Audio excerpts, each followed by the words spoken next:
Hello everyone, आज का हमारा क्लास का टॉपिक है एटॉमिक स्ट्रक्चर। आई होप मेरी स्क्रीन सबको विजिबल है और you can hear me properly as well. तो एटॉमिक स्ट्रक्चर चैप्टर 2 है ये। Let's start. सबसे पहले हम लोग बेसिक से शुरू करते हैं, देन एडवांस पे जाएंगे। अगर आप बात करें इस चैप्टर में, हम लोग एटम और एटम पे जितने भी स्ट्रक्चर्स दिए गए हैं उन सबको एक एक करके पढ़ेंगे, ठीक है। तो सबसे पहले एटम के ऊपर थोड़ी सी बात करते हैं। एटम में हमारे पास एटम के अंदर जितने भी पार्टिकल्स होंगे, एटम खुद भी एक पार्टिकल है, लेकिन एटम के अंदर जितने पार्टिकल होंगे उसे आप कहेंगे सब एटॉमिक पार्टिकल, ठीक है, सब एटॉमिक पार्टिकल। एक और चीज़, एटम हमारे पास सबसे लोएस्ट लेवल होती है पार्टिकल्स की, सबसे स्मॉलेस्ट पार्टिकल एटम होता है। स्मॉलेस्ट पार्टिकल, या फिर आप कह सकते हैं smallest entity of anything is atom. अब एक ये क्वेश्चन हमने कल किया था फिज़िक्स की क्लास के अंदर, उन्होंने करवाया था, तो वहाँ पे पूछा गया था कि the study of atom is atomic physics, ठीक है। Study of atom is atomic physics. लेकिन अगर आपसे कहता है कि द स्टडी ऑफ सब एटॉमिक पार्टिकल्स, तो वो क्या होगी? वो होगी पार्टिकल फिज़िक्स। दोनों अलग अलग चीज़ें हैं। जब आप पार्टिकल फिज़िक्स की बात करते हैं तब आप सब एटॉमिक पार्टिकल्स को स्टडी कर रहे होते हैं। एटॉमिक फिज़िक्स के अंदर आप एटम को स्टडी करते हैं। दोनों अलग अलग चीज़ें हैं। अब एक एटम के अंदर हमारे पास 100 से भी ज़्यादा सब एटॉमिक पार्टिकल्स होते हैं, लेकिन मेन या फिर आप कह सकते हैं फंडामेंटल हमारे पास 3 पार्टिकल्स होते हैं, ठीक है। 3 फंडामेंटल पार्टिकल्स होते हैं एटम के अंदर। वो कौन से हैं? न्यूट्रॉन, प्रोटॉन और इलेक्ट्रॉन, ठीक है। वो हमारे पास कौन से हैं? इलेक्ट्रॉन, प्रोटॉन और न्यूट्रॉन। अब इनके मैसेस और चार्जेस आपको पता होने चाहिए। जैसे हम लोग पहले बात करते हैं हमारे एटम की,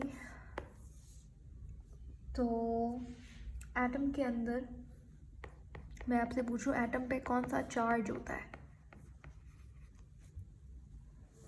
एटम पे क्या चार्ज होता है?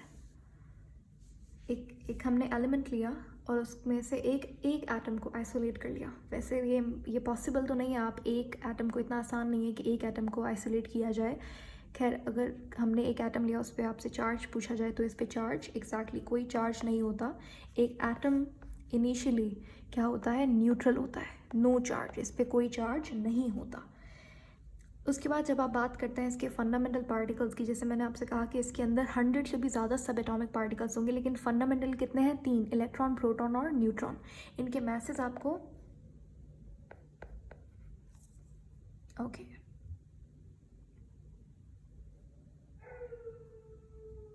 डन। यस। अच्छा, इनके मैसेज आपको याद करने होंगे, इलेक्ट्रॉन, प्रोटॉन और न्यूट्रॉन के। मैं आपको केजी के अंदर इनके मैसेज लिखवा रही हूँ, लेकिन आप इसको ग्राम में भी आसानी से कन्वर्ट कर सकते हो। पहले बात करते हैं इलेक्ट्रॉन की। इलेक्ट्रॉन का मास इन केजी क्या होता है? किसी को याद है तो वो चैट बॉक्स में लिख दे, अदरवाइज़ मैं यहाँ पे बता देती हूँ। इलेक्ट्रॉन का मास होता है 9.10 मल्टीप्लाइड बाय 10⁻31 kg, ठीक है। लेकिन ज़रूरी नहीं कि आपको मास हमेशा किलोग्राम में दिया जाए, वो आपसे ग्राम में भी पूछ सकता है। तो उस केस के अंदर आप क्या करेंगे? केजी से जब आप ग्राम्स में जाते हो तो क्या करते हो? मल्टीप्लाई करते हैं या फिर डिवाइड करते हैं 1000 से।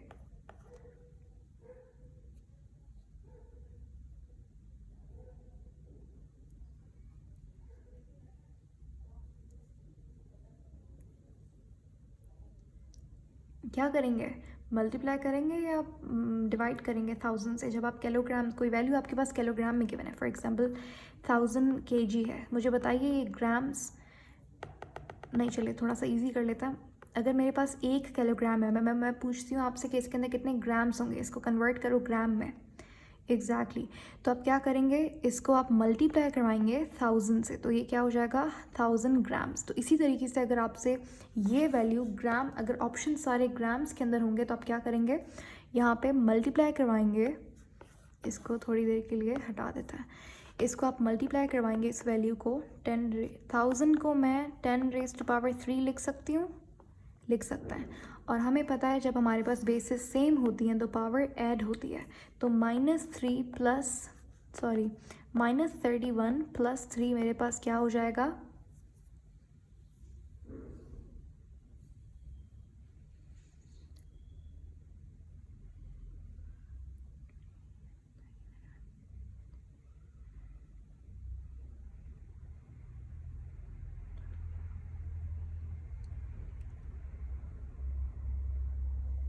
जल्दी बताओ, -31 + 3 क्या होगा, इसका आंसर क्या होगा?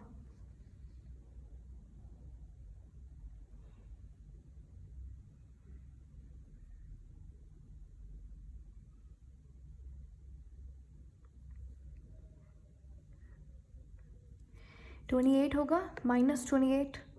तो जब आपसे ग्राम में पूछेगा तो ये क्या हो जाएगा, 9.10 मल्टीप्लाइड बाय 10⁻28 ग्राम्स। तो आपसे ग्राम में भी पूछ सकता है और किलोग्राम में। मैंने आपको बता दिया किलोग्राम से ग्राम में कैसे जाएंगे, ईजी है, मल्टीप्लाई करवा देंगे 1000 से। क्लियर? तो अभी के लिए आप लोगों को जस्ट आपने केजी में लर्न करना है। तो इलेक्ट्रॉन का मास कितना होता है, 9.10 मल्टीप्लाइड बाय 10⁻31। प्रोटॉन के ऊपर, प्रोटॉन का मास ज़्यादा होता है इलेक्ट्रॉन से, ठीक है। क्वेश्चन आया था ये पास्ट पेपर में, ये आपसे MDCAT में भी पूछा गया है। इसके अलावा मेरे ख्याल से नम्स में भी ये सवाल आ चुका है कि प्रोटॉन का मास जो है वो इलेक्ट्रॉन के मास से कितना ज़्यादा होता है। ये तो हमें पता है कि proton is relatively a lot heavier particle than electron, लेकिन कितना हैवी होता है प्रोटॉन? हैवी तो होता है, लेकिन कितना हैवी होता है एक इलेक्ट्रॉन से? इलेक्ट्रॉन बहुत, उसका इलेक्ट्रॉन का मास जो है वो इतना छोटा है कि ये निग्लेजिबल है, ठीक है। इसीलिए जब आप एटॉमिक मास लेते हो ना, तो आप प्रोटॉन का और सिर्फ न्यूट्रॉन का मास सम करके कहते हो ये एटॉमिक मास है। आप इलेक्ट्रॉन का मास तो प्लस ही नहीं करते, क्यों? क्योंकि इलेक्ट्रॉन का मास इतना छोटा होता है कि आप उसे निगलेक्ट कर देता है, ठीक है। तो प्रोटॉन बहुत हैवी होता है, लेकिन कितना हैवी होता है? How many times a proton is heavier than an electron? चलिए मैं बता देती हूँ, 1836 टाइम्स, ठीक है, 1836 टाइम्स। ये वैल्यू आपको याद होनी चाहिए, ये नंबर। भाई इतना टाइम हैवियर होता है प्रोटॉन का मास इलेक्ट्रॉन से, ठीक है। ये आपका क्वेश्चन है, आपसे उल्टा करके भी पूछ सकता है कि बताओ इलेक्ट्रॉन जो है वो कितना टाइम लाइटर है प्रोटॉन से। तो उस केस के अंदर भी आप यही कहेंगे कि 1/1836 इतना टाइम्स इलेक्ट्रॉन जो है वो हल्का होता है प्रोटॉन से। आई होप क्लियर हो गया होगा।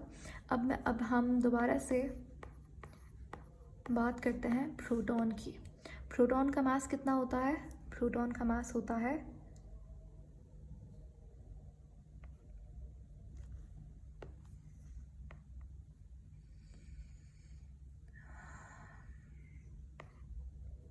1.67 multiplied by 10⁻⁻27 kg,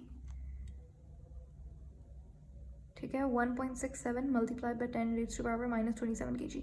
न्यूट्रॉन का मास कितना होता है? देखो प्रोटॉन का मास और न्यूट्रॉन का मास तकरीबन सेम ही होता है, ठीक है, ज़्यादा फ़र्क नहीं होता। न्यूट्रॉन फिर भी थोड़ा सा हैवी होता है प्रोटॉन से। सबसे हैवी न्यूट्रॉन, उसके बाद प्रोटॉन और फिर इलेक्ट्रॉन। तो प्रोटॉन और न्यूट्रॉन का मास ऑलमोस्ट सेम होता है, तो इसलिए यहाँ पे हम लोग 1.76 लिख देंगे। तो ये बिल्कुल ऑलमोस्ट सेम ही होता है, ठीक है। यहाँ तक बात समझ आ गई। उसके बाद अब बात करते हैं चार्ज की। तो इलेक्ट्रॉन पे चार्ज कितना होता है? इलेक्ट्रॉन पे और प्रोटॉन पे सेम चार्ज इंटेंसिटी होती है। इलेक्ट्रॉन का भी चार्ज उतना ही होता है जितना प्रोटॉन का चार्ज होता है। इलेक्ट्रॉन जितनी पावर से खींचेगा उतनी ही पावर से प्रोटॉन भी खींचेगा चार्ज की जब बात आती है। लेकिन फ़र्क इतना है कि दोनों ऑपोजिट हैं। ये एक नेगेटिव चार्ज है, ये एक पॉजिटिव चार्ज है, ठीक है। दोनों की वैल्यू सेम है, ठीक है। क्या है इनकी वैल्यू? 1.607 multiplied by 10⁻⁻19 coulomb. यही वैल्यू होती है प्रोटॉन के चार्ज की। अब आती है न्यूट्रॉन की। न्यूट्रॉन के ऊपर चार्ज कितना होता है? रिया इसको करेक्ट कर लीजिएगा, ये -19 है, नॉट 19।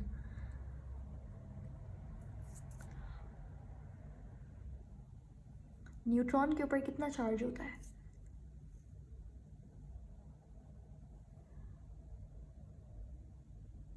न्यूट्रॉन के ऊपर चार्ज कितना होता है? एक, चलो पॉजिटिव चार्ज है वो भी हो गया, नेगेटिव चार्ज है वो भी हो गया, न्यूट्रॉन पे कितना चार्ज होता है? देखो अभी हमने ऊपर ही बात की थी कि एक एटम क्या होता है, एटम के ऊपर 0 चार्ज होता है, एटम के ऊपर कोई चार्ज नहीं होता। ऐसा क्यों? क्योंकि इलेक्ट्रॉन, जितने नंबर ऑफ़ इलेक्ट्रॉन होंगे उतने ही नंबर ऑफ़ प्रोटॉन होते हैं, तो ये दोनों एक दूसरे को कैंसिल करते हैं और इसलिए नेट चार्ज हमारे पास एटम पे, एक न्यूट्रल एटम पे 0 होता है। तो इसका मतलब ये है, चार्ज अगर इलेक्ट्रॉन पे है, चार्ज अगर प्रोटॉन पे है, दोनों कैंसिल करके 0 बनाते हैं एक न्यूट्रल एटम के अंदर। इसका मतलब ये है कि न्यूट्रॉन पे कोई चार्ज नहीं होता, न्यूट्रॉन एक न्यूट्रल पार्टिकल है, ठीक है।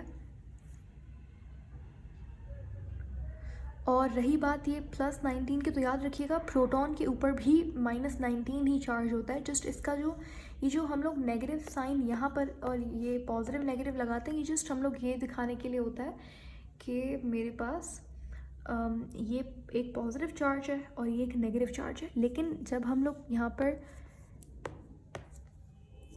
प्रोटॉन का चार्ज लिखेंगे वो भी -19 ही होगा। ये -19 जो है ना, ये चार्ज को नहीं दिखा रहा कि अच्छा ये इलेक्ट्रॉन है तो नेगेटिव हो जाएगा, प्रोटॉन है तो पॉजिटिव, नहीं, ये दोनों में 9, ये आपके पास वैल्यू है कि चार्ज कितना स्ट्रॉन्ग है, चार्ज की इंटेंसिटी है, ठीक है।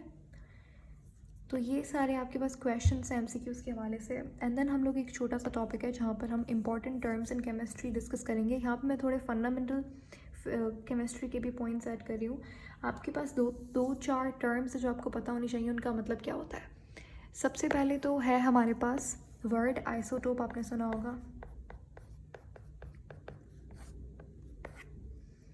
आइसोटोप का मतलब क्या होता है? अभी हमने पीछे भी पढ़ा था आइसोटोप्स के बारे में। हाइड्रोजन के 3 आइसोटोप्स होते हैं, प्रोटियम, ड्यूट्रियम एंड ट्राइटियम। तो आइसोटोप्स होते क्या हैं? देखो आइसोटोप्स हमारे पास एटम्स होते हैं एक ही एलिमेंट के, ऑफ द सेम एलिमेंट, ये आपने याद रखना है। सेम एलिमेंट में जो एटम्स होंगे वो आइसोटोप्स कहलाते हैं, जिनका एटॉमिक नंबर जो है वो सेम होता है, लेकिन जो एटॉमिक मास होता है वो डिफरेंट होता है, ठीक है। तो isotopes are atoms of the same element with same atomic number but different atomic mass. For example हमारे पास आता है हाइड्रोजन। हाइड्रोजन 1 भी होता है, हाइड्रोजन 2 भी होता है और हाइड्रोजन 3 भी होता है, लेकिन सबके अंदर हमारे पास जो नंबर, जो एटॉमिक नंबर है वो सब में सेम है, जस्ट एटॉमिक मास जो है वो चेंज हो रहा है। आइसोटोप समझ आ गया। दूसरी हमारे पास एक टर्म है आइसोबार।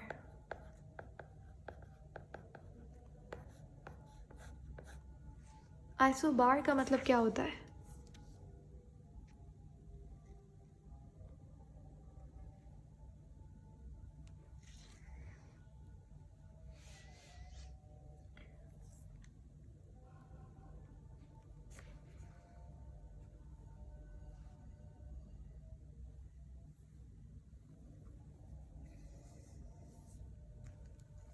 किसी को ट्राई करना है, आइसोबार का मतलब क्या होता है? एटॉमिक नंबर सेम होगा या एटॉमिक मास?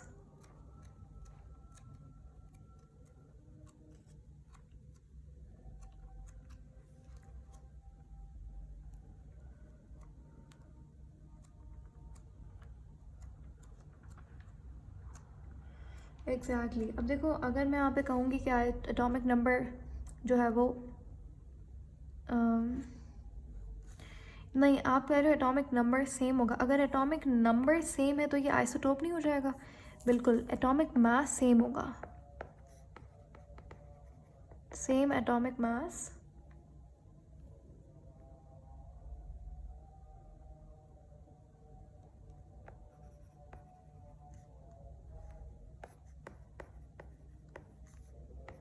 और एटॉमिक नंबर जो है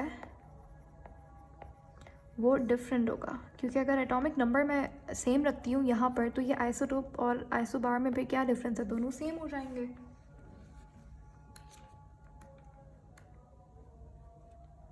इसका कोई एग्जाम्पल आप देख सकते हो?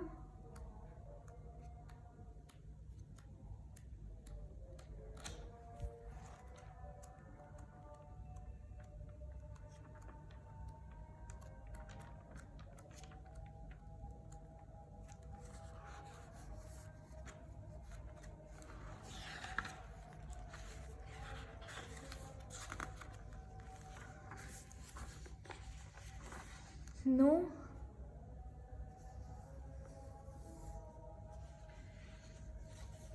ओके, चलें, एटॉमिक बार जो है आपने याद करना है। एटॉमिक बार क्या होता है? एटॉमिक मास जिसमें सेम हो, एटॉमिक नंबर जिसमें डिफरेंट हो।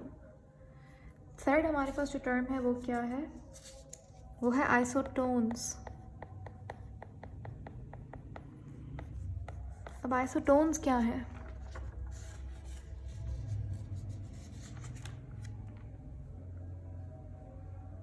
इनके एग्जाम्पल्स मैं आपको बाद में करवाऊंगी, लेकिन अभी आप ये जस्ट टर्म्स याद कर लीजिए।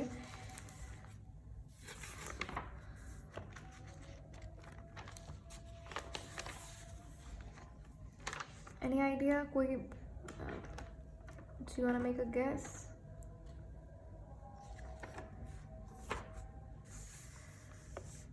देखो, एटॉमिक मास भी हमने सेम करके देख लिया, एटॉमिक नंबर भी सेम कर लिया। अब आइसोटोन्स में क्या डिफरेंस, आइसोटोन्स में क्या नई बात है? ये कैसे आइसोटोप और आइसोबार से डिफरेंट होता है? देखो, आइसोटोन्स वो होते हैं जिनके अंदर एटॉमिक मास में से जब आप एटॉमिक नंबर को माइनस करते हैं तो हमारे पास किसके इक्वल होता है ये चीज़? ये किसका फॉर्मूला है? Atomic mass minus atomic number किसके बराबर होता है?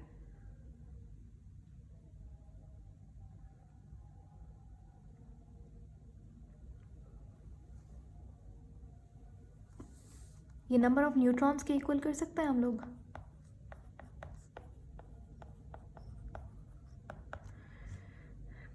कर सकते हैं ना। नंबर ऑफ न्यूट्रॉन्स बराबर होता है atomic mass minus atomic number.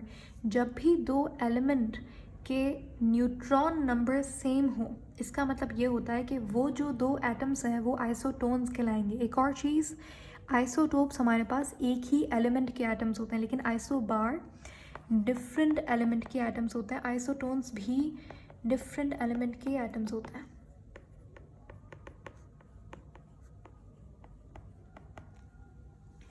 सही है, तो आइसोटोन्स ये होता है। उसके बाद हमारे पास लास्ट टर्म है यहाँ पे मिरर न्यूक्लियाई। मिरर न्यूक्लियाई का मतलब क्या होता है? मिरर न्यूक्लियाई हम लोग उसे कहते हैं जब आपके पास जो न्यूट्रॉन और प्रोटॉन दो एलिमेंट्स के जब सेम हो जाए।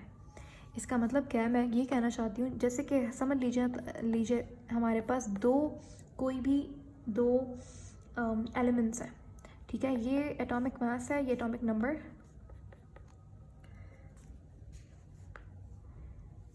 हम लोग यहाँ पे ये दो अलग अलग एलिमेंट्स हैं। ये हम लोग हीलियम ले लेते हैं, हीलियम का एटॉमिक हम लोग हीलियम 3 ले लेते हैं। हमें पता ना हीलियम 3 क्या है? आइसोटोप है हीलियम का। हीलियम 2 होता है, हीलियम 3 होता है और हीलियम 4 होता है। तो मैंने यहाँ पे हीलियम 3 ले लिया, सही है? तो ये उसका एटॉमिक नंबर सेम रहता है आइसोटोप्स में। तो मैंने कोई भी एक आइसोटोप ले लिया हीलियम का, जिसका एटॉमिक मास जो है वो 3 है, एटॉमिक नंबर 2 है। और मैंने यहाँ पे आपको कोई एक अलग एलिमेंट लेना है। मैंने हाइड्रोजन ले लिया और मैं यहाँ पे ट्राइटियम लेना चाहती हूँ। हाइड्रोजन में पता है ना, 1, हाइड्रोजन 2 एंड हाइड्रोजन 3। हाइड्रोजन के 3 आइसोटोप्स होते हैं। मैं ये वाला आइसोटोप जो है वो हम लोग लेते हैं। और एटॉमिक नंबर तो हाइड्रोजन में सेम रहता है, तो ये 1 ही होगा। तो अगर आप यहाँ पे देखो, मिरर न्यूक्लियाई क्या होता है? मिरर न्यूक्लियाई के अंदर हमारे पास क्या होता है? न्यूक्लियाई में न्यूट्रॉन होता है और न्यूक्लियाई में क्या होता है? प्रोटॉन होता है। जब भी दो एलिमेंट के न्यूट्रॉन और प्रोटॉन नंबर दोनों में मैच करें, उसको हम लोग मिरर न्यूक्लियाई कहते हैं। अब यहाँ पे हीलियम में मुझे बताइए नंबर ऑफ प्रोटॉन कितने हैं? नंबर ऑफ प्रोटॉन 2 है। नंबर ऑफ न्यूट्रॉन कितने हैं मुझे आप निकाल के बताइए। यहाँ पे हीलियम में नंबर ऑफ न्यूट्रॉन्स कितने होंगे?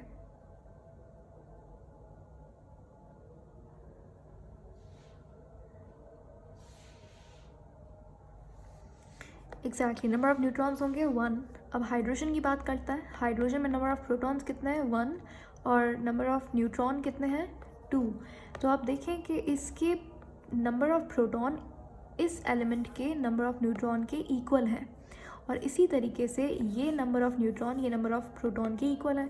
तो ऐसे दो एटम्स को ऑफ डिफरेंट एलिमेंट्स, इनको हम कहते हैं मिरर न्यूक्लियाई, कि इसका जो न्यूक्लियस है वो दोनों क्या है सेम है लेकिन मिरर का मतलब क्या है, मिरर क्या करता है इन्वर्स इमेज बनाता है, उल्टा कर देता है कि इसके जो प्रोटॉन होंगे वो इसका न्यूट्रॉन होगा, न्यूट्रॉन नंबर के इक्वल होंगे और इसका जो न्यूट्रॉन होगा और वो इसकी प्रोटॉन नंबर के इक्वल होगा। लेकिन मतलब क्या है, मतलब ये है कि न्यूक्लियाई तो सेम है दोनों का, न्यूक्लियाई का ओवरऑल मास जो है वो तो सेम है लेकिन प्रोटॉन और न्यूट्रॉन नंबर ओपोजिट है। ठीक हो गया। तो इस तरीके के हम लोग एटम्स को कहते हैं मिरर न्यूक्लियाई। तो ये 4 टर्म्स आपने याद रखनी है। पहला है आइसोटोप। आइसोटोप में क्या होता है, एटॉमिक नंबर सेम होता है, एटॉमिक मास डिफरेंट होता है। आइसोटोप्स का ओपोजिट होता है आइसोबार। बस ये आइसोबार समझ आ गया, इसको हटा दें। आइसोबार बस इतना समझ याद रख लो कि ये इसका ओपोजिट है और आइसोटोप वाला याद कर लें कि इसमें एटॉमिक नंबर सेम होता है, एटॉमिक मास डिफरेंट होता है। उसके बाद आइसोटोन ईजी है कि नंबर ऑफ न्यूट्रॉन्स जब हमारे पास सेम हो तो वो आइसोटोन्स कहलाता है। नंबर ऑफ न्यूट्रॉन कैसे फाइंड करेंगे, एटॉमिक मास में से एटॉमिक नंबर माइनस कर देंगे। उसके बाद हमने सीखा मिरर न्यूक्लियाई क्या होता है और ये एग्जांपल से मैंने आपको समझाया हीलियम 3 और हाइड्रोजन 3 से। अब हम कुछ यहाँ पे MCQs देखते हैं। ट्राई दीज MCQs अगर आपसे होते हैं तो फर्स्ट क्वेश्चन हमारा ये है कि यूरेनियम के कितने नोन आइसोटोप्स हैं अभी तक। नोन का मतलब क्या होता है कि वो चीज़ जो हमें पता है, इसके अलावा भी हो सकते हैं यूरेनियम के आइसोटोप्स, लेकिन इतने आइसोटोप्स हमने ह्यूमन ने डिस्कवर कर लिए हैं यूरेनियम के। तो नोन आइसोटोप्स इतने, इसके अलावा भी हो सकता है, हो नहीं भी सकते, बट इतने नोन आइसोटोप्स हैं। ऑप्शन ए है आपके पास 35 आइसोटोप्स, ऑप्शन बी है हमारे पास 27 आइसोटोप्स, ऑप्शन 3 है आपके पास 34 आइसोटोप्स और ऑप्शन डी है हमारे पास 25 आइसोटोप्स।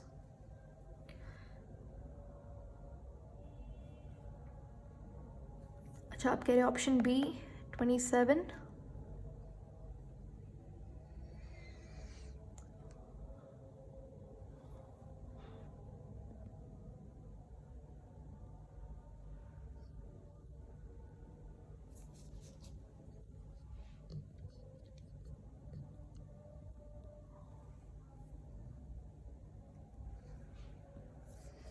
ओके, ए कहा है, 3 कहा है, तो नहीं, यूरेनियम की 3 आइसोटोप्स नहीं है। यूरेनियम हमारे पीरियोडिक टेबल का एक बहुत ही स्ट्रॉन्ग रेडियो एक्टिव एलिमेंट है, इसके बहुत सारे आइसोटोप्स होते हैं।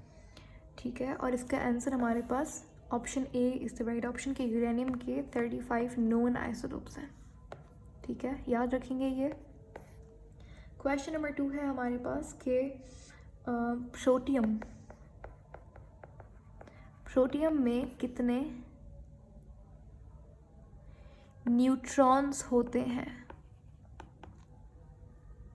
इस क्वेश्चन को सॉल्व करने के लिए चलिए मैं ऑप्शंस भी दे दूं यहाँ पे 1 0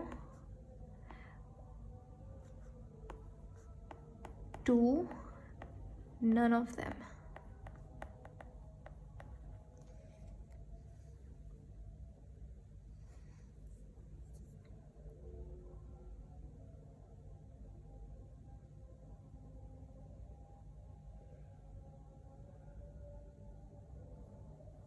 इस क्वेश्चन को सॉल्व करने के लिए आपको पहले ये पता होना चाहिए कि प्रोटियम किसे कहते हैं। प्रोटियम हमारे पास कोई एलिमेंट नहीं है, प्रोटियम कहते हैं हाइड्रोजन के आइसोटोप का नाम है ये। ठीक है, हाइड्रोजन के 3 आइसोटोप्स होते हैं, हाइड्रोजन 1, हाइड्रोजन 2 और हाइड्रोजन 3। हाइड्रोजन 1 को कहते हैं प्रोटियम, हाइड्रोजन 2 को कहते हैं ड्यूटेरियम या फिर ड्यूट्रियम और हाइड्रोजन 3 को कहते हैं ट्राइटियम। मैंने आपसे पूछा है कि प्रोटियम के अंदर यानी कि यहाँ पर नंबर ऑफ न्यूट्रॉन्स कितने होंगे। नंबर ऑफ न्यूट्रॉन्स का फॉर्मूला मैंने आपको अभी बताया था, नंबर ऑफ न्यूट्रॉन्स बराबर होते हैं atomic mass minus atomic number. निकाल के देखें,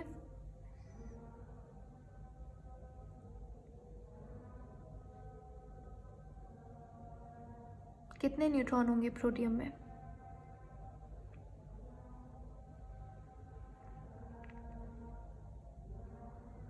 हम्म।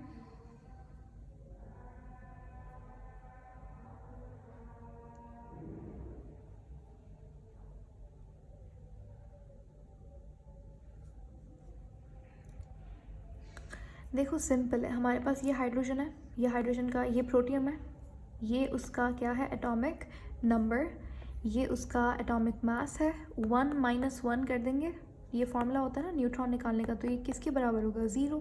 तो zero is the right option. Okay, third question है हमारे पास कि हमने अभी पढ़ा कि यूरेनियम के कितने आइसोटोप्स होते हैं? 35। मुझे बताइए यूरेनियम का सबसे स्टेबल आइसोटोप कौन सा होता है?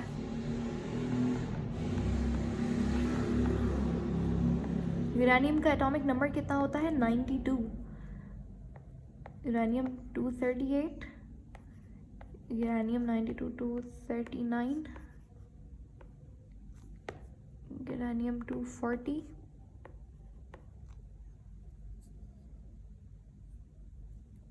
जी बोलें।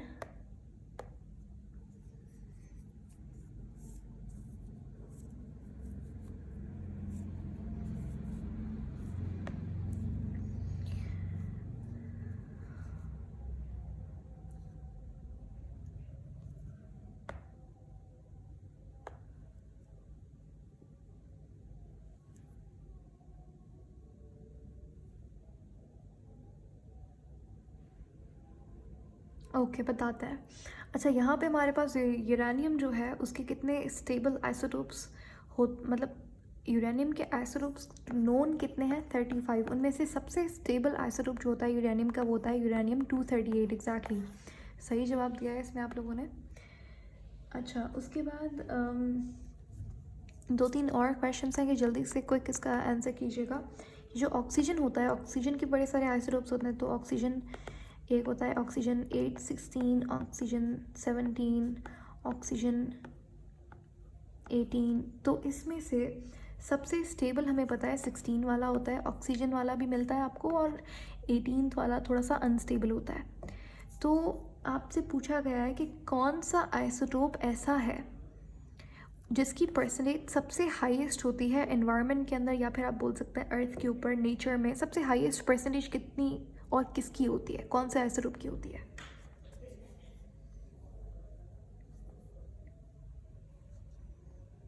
थोड़ा सा क्विक रिप्लाई करेंगे प्लीज़।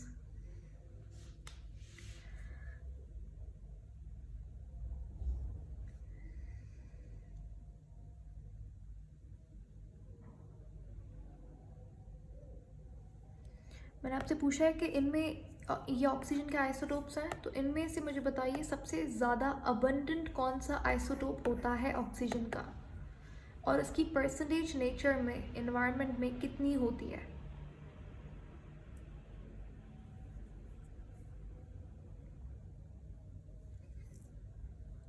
देखो सिंपल है, आपने सबसे पहले